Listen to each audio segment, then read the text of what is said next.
Hi, so we're here to talk about Sally Jones's IEP meeting. Today we have our special education teacher, Miss Williams here, our general education teacher, Miss Basher. The district representative is going to be our principal, Janelle McFalls. The parents, Leah and Jonathan Jones. Our speech pathologist, Kim Sanzoni. Our occupational therapist, Mackenzie Light, and then myself, Felicia Batsett. We are here today to talk about Sally Jones's annual review for IEP. Next on the agenda is to talk about Sally's test results. So due to this being an annual review, there have not been any new test scores taken for her. However, Sally did participate in the school district's annual state assessments, which is the STAR testing. When Sally took the STAR testing in mid-January, she was on the math, she got a 267, which is in the first percentile of the STAR testing. And on the ELA portion, Sally scored a 101 and was in the second percentile.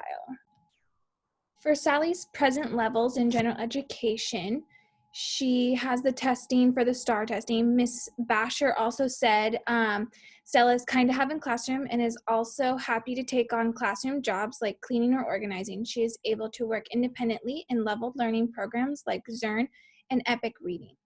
She likes to be a part of the group, although she has a difficult time staying on task. While she does not enjoy writing, she wrote and illustrated an amazing book about tornadoes with teacher support. Stella practices 5 high-frequency words per week. She usually can get 1 or 2 correct by the end of the week. Sally enjoys learning about science. Sally's biggest challenges in the classroom is staying on task. She will distract others at the carpet and has a difficult time staying with the lesson or discussion. She requires a lot of one-on-one support, which can be difficult to provide with the amount of student needs and behaviors in a general education classroom. In Sally's special education classroom or resource classroom, she is working on how to read the classroom. So when she comes in, learning to walk in and read what the other kids are doing. So if they're in a small group, should she go and join that small group, or should she go and grab her work and then join the small group, or is she going to choose just to sit down and wait for one of us to ask her to come into the small group? She's been doing really well the last couple of weeks, coming straight in and getting to work with very few prompts. Sally has a social emotional goal, which is when given a frustrating situation, whether it is real or perceived, Sally will use her words to communicate her feelings or what she wants to improve social skills from 1 out of 4 observed opportunities to 3 out of 4 observed opportunities without direction from the teacher.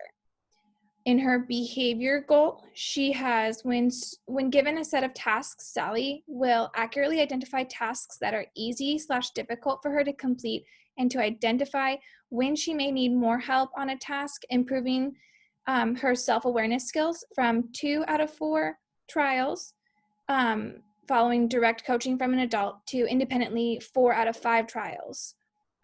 In mathematics, she is working on when given a set of addition and subtraction equations from 0 to 20 with missing numbers in a variety of positions, Sally will state the missing number, improving her understanding of the relationship between subtraction and addition problems from 80% accuracy on 1 out of 5 trials to 100% accuracy on 3 out of 5 trials as measured by the teacher.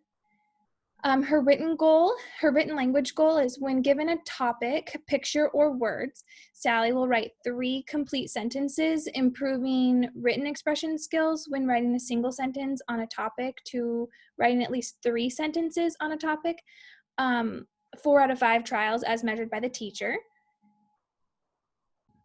Sally comes to the resource room for math, reading, writing, social, emotional, behavior, and communication. So those are all goal areas that we'll be working on in the resource room with her. She also will see Miss Sansoni for speech and Miss Light for occupational therapy as well. Stella receives occupational therapy with Miss Light for to improve her visual motors, her visual perception and pencil control. So that's what they'll be working on in there. And in speech, they're going to be working on retelling a story. And she will also work on communication in there. So when given a word, question prompting such as what does it do or where do you find it? There will be visual cues for Sally. We'll describe 7 word features, improving repetition and expressive language skills from describing 4 out of 5 or 4 out of 7 features to describing 7 out of 7 features as measured by Miss Sansoni. Sally does not have a need for a least restrictive environment. She's able to be in the classroom with her peers to meet all of her goals, and is able to be in the general education classroom as well. Extended school year is not something that Sally is eligible for because she's not showing regression to be in special education in this extended school year. Usually if the student is showing regression, then they would be put into the extended school year during the summer. We have presented Leah and Jonathan with the procedural safeguards for them to know their rights and what they have. And the prior written notice at the end is to review Sally's progress, her goals, her accommodations, and our plan to meet these goals. Mom wanted to add that we be very clear on what the communication is going to look like. There were some mishaps with the general education teacher on what communication that was going to be. So we decided that we're going to do bi-monthly communication. And then if there is any other communication in there, then that will be recorded to mom as well. And we also looked at her accommodations for seating. We made sure that in there it stated that she can sit somewhere else or she can have any accommodations that meet her needs for seating, which could be an alternative chair to allow movement, to sit near the teacher, or to sit near a positive peer learning partner rather than just placing Sally next to the teacher every single time because she might not want that. During an IEP, I would actively show that I'm listening to the parents and the other teammates by taking notes and making sure that I have written down what the concerns were, what questions they had, or what clarifications they might need so that I can clarify it on the IEP a little bit better. I would also make sure that it is any changes that we made are also in the last page of the IEP so that mom can go back and look at the prior written notice. Another way that I would make sure that the parents are being heard is to repeat what I've heard so that way as they're asking their questions and I answer it, I am answering the questions they're really asking so that I have clarification as well and then give their answer so that they know that they are being heard and that what they're saying is important.